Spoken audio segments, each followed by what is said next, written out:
Guys, അപ്പോൾ നമ്മൾ കഴിഞ്ഞ വീഡിയോയിൽ പറഞ്ഞു നിർത്തിയിട്ടുണ്ടായിരുന്നു ഈ ഫ്രണ്ടിന് നമ്മളെ എപ്പോഴെങ്കിലും പറ്റിക്കാൻ തോന്നിയാലോ എന്നുള്ളത്.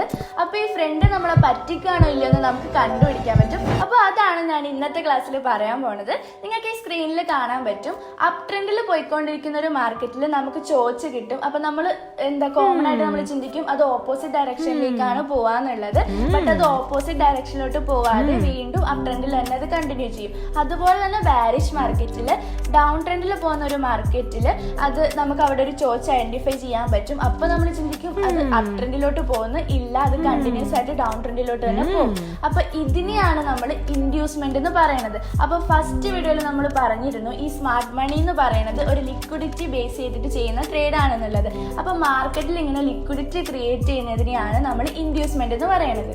അപ്പൊ ഈ ഇൻഡ്യൂസ്മെന്റ് എന്ന് പറയുന്നത് കുറച്ച് കൺഫ്യൂസ്ഡ് ആണ്. അപ്പൊ ഇത് ഒറ്റ മിനിറ്റിൽ പഠിക്കാൻ പറയുന്നത് ഭയങ്കര ബുദ്ധിമുട്ടാണ്. അപ്പൊ നമുക്കിത് കുറച്ച് പാർട്ടായിട്ട് എടുക്കാം. അപ്പൊ നെക്സ്റ്റ് വീഡിയോ കാണും വരെ സ്റ്റേ ട്യൂൺ.